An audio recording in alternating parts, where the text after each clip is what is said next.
இன்றைக்கான வீடியோ தாங்க வந்திருக்கு. வீடியோ வந்து சூப்பராக இருந்துச்சு அப்படின்னு தாங்க சொல்லணும். அதாவது நம்ம ராமச்சந்திரன் இருக்கார்ல, அவர் வந்து நம்ம கதிரை வந்து லெஃப்ட் அண்ட் ரைட் வாங்கிட்டாரு அப்படின்னு தாங்க சொல்லணும். அதெல்லாம் பார்க்குறதுக்கு நம்ம சேனலை மட்டும் மறக்காமல் லைக் அண்ட் சப்ஸ்கிரைப் மட்டும் பண்ணிடுங்க. ஃபஸ்ட்டு எடுத்தவொடனே இந்திரா, காவ்யா 2 பேர் ஃபோனில் பேசிக்கிட்டு இருக்கிறத தான் காட்டிக்கிட்டு இருக்காங்க.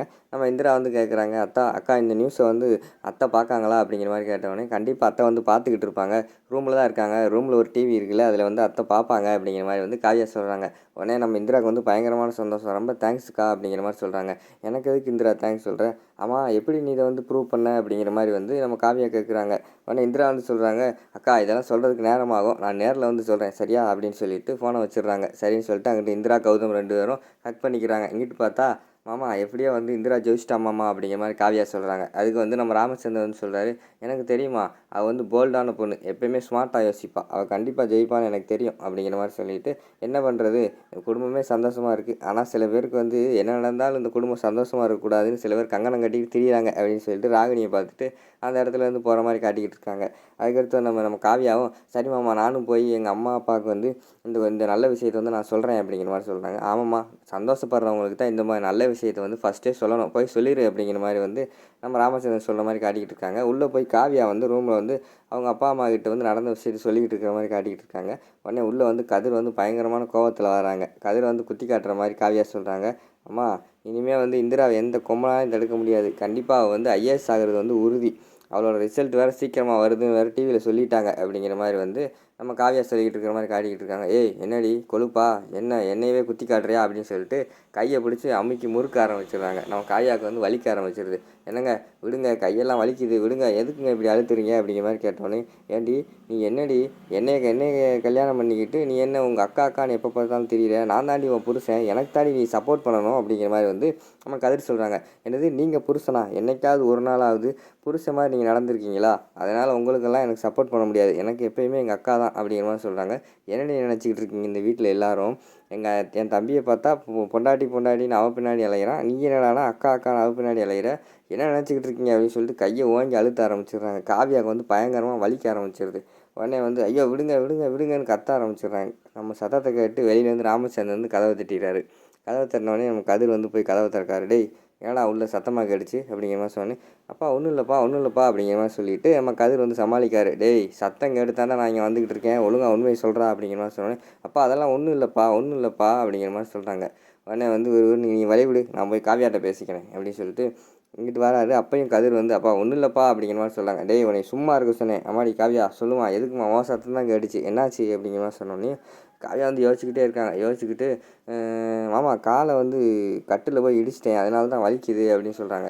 ஆனால் கையை பிடிச்சி நேவி விட்டுக்கிட்டே இருக்காங்க. அதை பார்த்தவொடனே ரொம்ப புத்திசாலித்தனமாக பொய் சொல்கிறோமா, பொய் சொன்னாலும் கரெக்டாக சொல்லு, அதாவது காலை போய் இடிச்சிட்டேங்கிற, ஆனால் நீ கையை வச்சு கையவே தடவி விட்டுக்கிட்டு இருக்கியே, இதுலேருந்தே தெரிய வேண்டாமா அப்படிங்கிற மாதிரி சொன்னோன்னே, இல்லை மாமா நான் காலில் தான் இடிச்சிட்டேன், தெரியாமல் இடிச்சிட்டேன் அப்படிங்கிற மாதிரி சொல்லி சமாளிக்காங்க. சரிம்மா இதுக்கு மேலே நான் என்னத்தை கேட்குறது, அங்கே வந்து ஆயின்மெண்ட் வச்சுருக்கேன், அதை எடுத்து ஒழுங்காக அவன் காலில் போட்டுக்கோமா அப்படிங்கிற மாதிரி சொல்கிறாங்க. அடுத்து கதிரை பார்த்து சொல்கிறாங்க, கதிர் நான் அவனுக்கு வந்து சப்போர்ட் பண்ணலாம் நினைக்காதடா, நீ வந்து நேர்மையாக எந்த வழினாலும் முயற்சி பண்ணி நான் அவனுக்கு கண்டிப்பாக சப்போர்ட் பண்ணுவேன், அதுக்காக தான் அப்பா வந்து உனக்கு எழுதிட்டு வந்திருக்கேன், நாளைக்கு வந்து நீ மீட்டிங்கில் வந்து பேச வேண்டியது இருக்குது, அதுக்காக என்னென்ன பேசணுமோ எல்லாத்தையுமே எழுதியிருக்கேன், இந்தாடா அப்படிங்கிற மாதிரி சொல்கிறாங்க. என்னப்பா என்னால் பேச தெரியாதுன்னு சொல்கிறீங்களா அப்படிங்கிற மாதிரி கதிர் கேட்காரு. உனக்கு பேச தெரியும்டா, இருந்தாலும் யார் எப்படின்னு எனக்கு தானே தெரியும், என்னோடய அனுபவத்தை வச்சு நான் எழுதியிருக்கேன்டா, இதை பேசுகிறா அப்படிங்கிற மாதிரி சொல்லிவிட்டு ஒரு பேப்பர் கொடுக்காங்க. சரின்னு சொல்லிட்டு அதை வாங்கி வச்சுருக்காங்க. சரி போயிட்டு வரேன் அப்படின்னு சொல்லிட்டு ராமச்சந்திரன் வந்து போயிடுறாரு. அடுத்த சீனில் வந்து நம்ம சுபா வந்துடுறாங்க. சுபா வந்துட்டு, அம்மா கவியா எப்படி இருக்க, குழந்தையெல்லாம் எப்படி இருக்குது அப்படின்னு கேட்டவொடனே, ஆமாக்கா என்னக்கா நீங்கள் குழந்தைய கொஞ்சம் கூட உங்களுக்கு டைம் இல்லை அப்படிங்கிற மாதிரி சொன்னோன்னே, என்ன பண்ணோமா நம்ம வீட்டில் குழந்தை இல்லாதப்ப எல்லாம் சும்மா இருந்தோம், குழந்தை இருக்குது ஆனால் யாருமே சும்மா இல்லையே அப்படிங்கிற மாதிரி சொல்லிக்கிட்டு இருக்காங்க. சரிக்கா குழந்தைக்கு வந்து சளி பிடிச்சிருக்கு, லேசாக நான் வந்து டானிக் ஊற்றுறேன் அப்படிங்கிற மாதிரி சொன்னோன்னே, டாக்டர்கிட்ட கேட்டுக்கிறோம் அப்படிங்கிற மாதிரி சுபா சொல்கிறாங்க. அக்கா நான் ஆல்ரெடி கேட்டுட்டேன், டாக்டர் மருந்தெல்லாம் சொல்லிட்டாரு, நான் வாங்கிட்டு வந்துட்டேன், அதை கொடுக்கத்தான் போகிறேன் அப்படிங்கிற மாதிரி சொல்கிறாங்க. சரி கொடு அப்படின்னு சொல்லிட்டு டக்குன்னு அவங்க டானிக்கை எடுத்து கரெக்டாக அந்த கதிரோட பேப்பர் வந்து அந்த டேபிளில் இருக்குது, ராமச்சந்திரன் எழுதி கொடுத்த பேப்பர், அந்த பேப்பருக்கு நேரம் வச்சு டானிக்கை ஊற்றுற மாதிரி காட்டுறாங்க. அந்த நேரத்தில் வந்து குழந்தை வந்து அழுதுருது.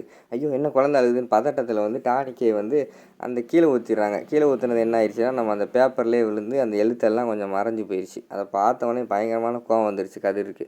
வந்து பார்த்தாரு, பேப்பரில் ஒன்றுமே இல்லைன்னு, ஏய் யார் என்ன பண்ணுது அப்படிங்கிற மாதிரி சொன்னோன்னே சுபா வந்து சொன்னாங்க, தம்பி தெரியாமல் கொட்டிட்டா டானிக்கு, அதனால் என்ன இருக்குது அப்படிங்கிற மாதிரி சொன்னோன்னே, நீ எனக்கு தெரியும் உங்கள் தங்கச்சி தான் இதில் வந்து ஜெயிக்கணும்னு சொல்லிவிட்டு எனக்கு வந்து நீ எங்கள் அப்பா எழுதி கொடுத்த பேப்பர் வந்து நீ இப்படி பண்ணிட்ட எனக்கு தெரியும் அப்படின்னு சொல்லிக்கிட்டு இருக்காரு.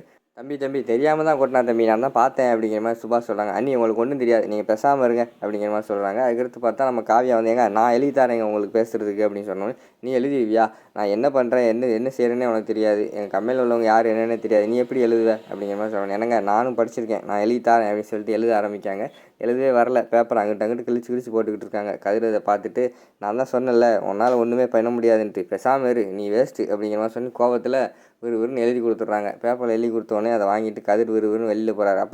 அப்பா வெளியில் வாங்க அப்படின்னு சொன்னோடனே வெளியில் வராரு. இங்கே பாருங்கள் உங்கள் மருமக எழுதி கொடுத்துருக்கா, நான் வந்து இந்த இந்த இந்த எலெக்ஷனில் வந்து ஜெயிக்கக்கூடாது அப்படின்னு சொல்லிட்டு நீங்கள் எழுதி கொடுத்ததில் விவரமாக வந்து டானிக்கை ஊற்றிட்டா அப்படிங்கிற மாதிரி சொன்னோன்னே, என்னம்மா சொல்கிற அப்படிங்கிற மாதிரி சொன்னோன்னே, ஆமாம் தெரியாமல் தான் கொட்டிடுச்சு, அதுக்கு பதிலாக நான் எனக்கு தெரிஞ்சு எழுதி கொடுத்துருக்கேன் அப்படிங்கிற மாதிரி வந்து காவியா சொல்கிறாங்க. டக்குன்னு அந்த பேப்பரை வந்து ராமச்சந்திரன் வாங்கிட்டு கொடுங்க என்ன எழுதியிருக்கான்னு பார்ப்போம் அப்படின்னு சொல்லிட்டு அந்த பேப்பரை வாங்கி பார்த்துக்கிட்டு இருக்காங்க. அதை பார்த்தோன்னே அவங்க ஆச்சரியப்படுற மாதிரி காட்டிக்கிட்டு இருக்காங்க. அதோடு பார்த்தீங்கன்னா இந்த எபிசோடை வந்து முடிச்சிடுறாங்க.